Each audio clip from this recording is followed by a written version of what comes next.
That duck's making land. I fucking hate land. Duck, can you make it more Finland-shaped? Land's the beginning of the end.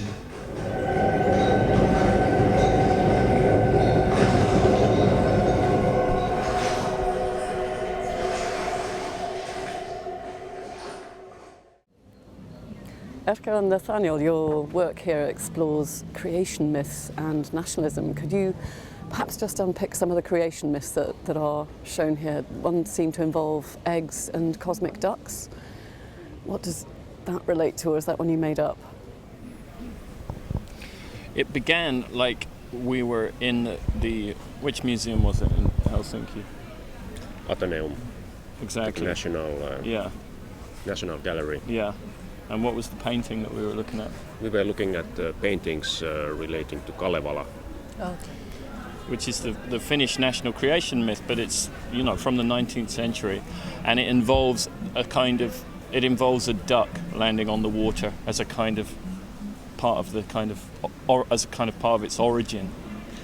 And then we kind of found this really amusing, and then I was looking into creation mythology and discovered that quite a lot of sort of countries and civilizations' creation mythologies are egg-based. Right. So eggs feature throughout the film. There's kind of there's an eggy thing that's going on. There's an egg thing happening.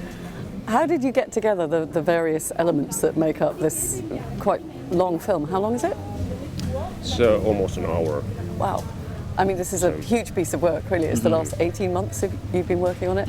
Yes. How did you compile all the ingredients to make this interesting omelette, as it were? Well, we did it started off with, Erkka was in Hong Kong when we started work, right? Unable to come to you. Unable, yeah. Yes.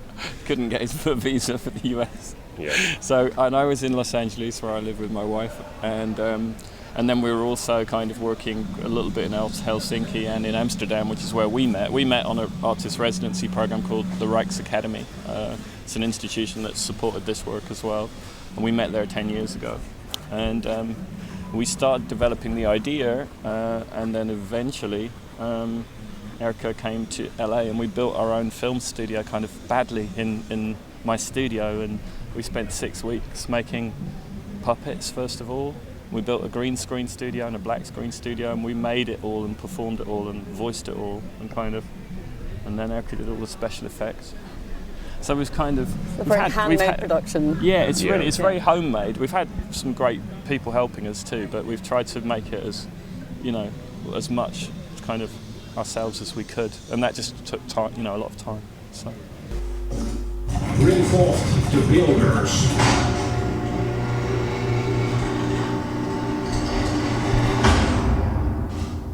Okay, let's see. We need to make a box. We just need to follow these drawings.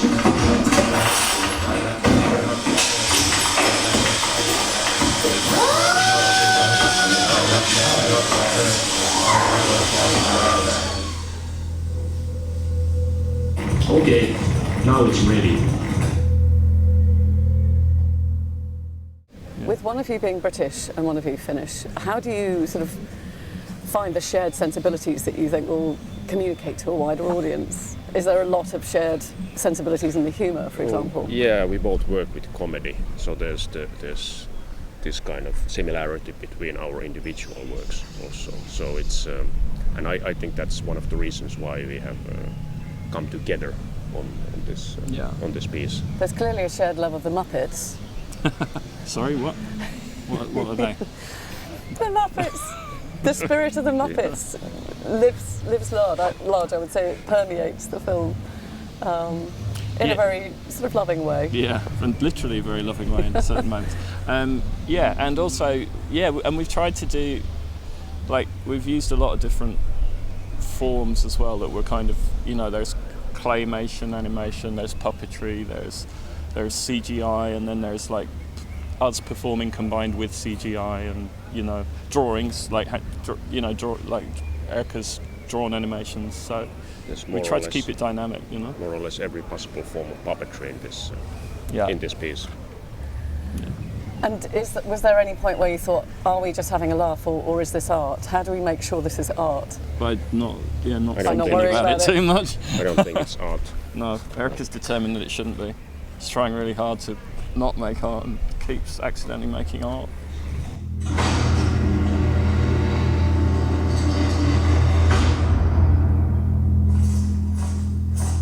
Move!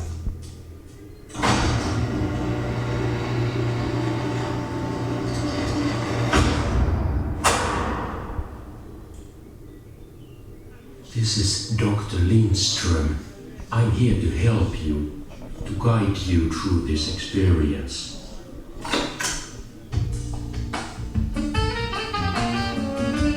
Remember, you have been chosen. You may proceed now. Remember the training. You have nothing to fear. Relax.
What about the material palette? I mean, how do you sort of agree on what you're going to use, and do you have arguments over whether something should be drawn or something should be puppetry, or? No, we never argue. We always agree on every possible thing. Yes. Really? Yeah, it's a very sensual and loving process of discourse that we use to. No, we basically it's all every decision is a death match. That's let's right. say.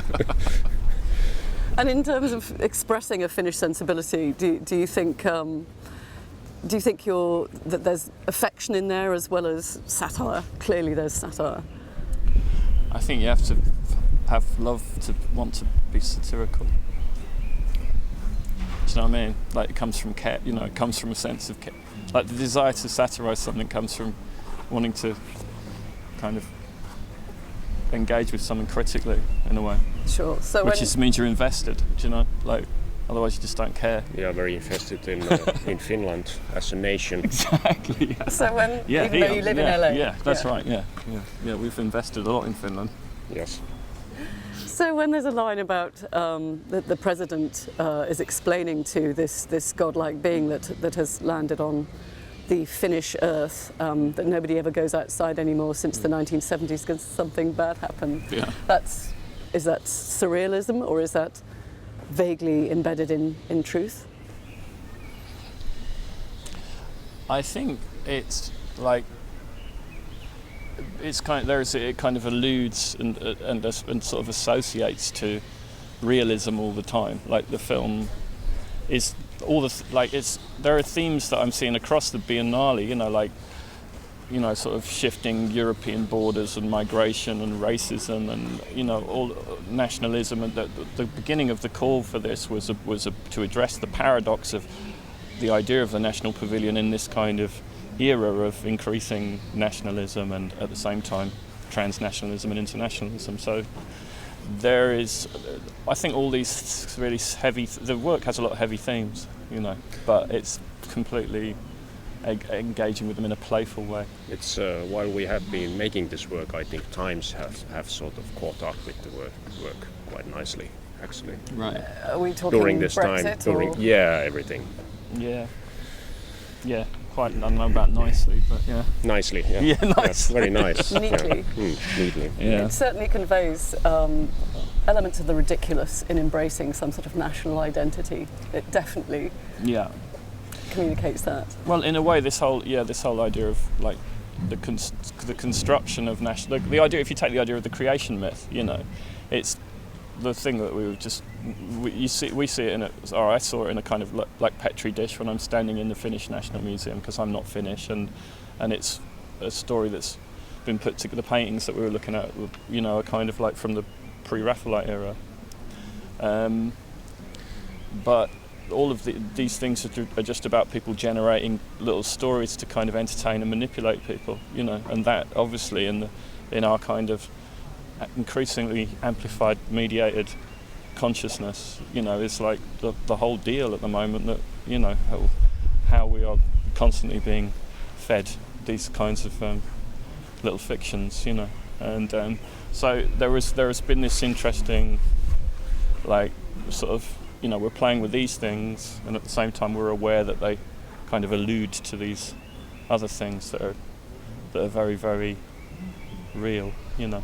Like, yeah, you need humour at times like this. Yeah, for sure. Totally. Yeah. Nothing is sacred. No, more than ever. You know, that it's a physical necessity, I think, to be able to laugh through it, and I think that people are engaging with this pavilion like a point of relief somehow within the general. Yeah.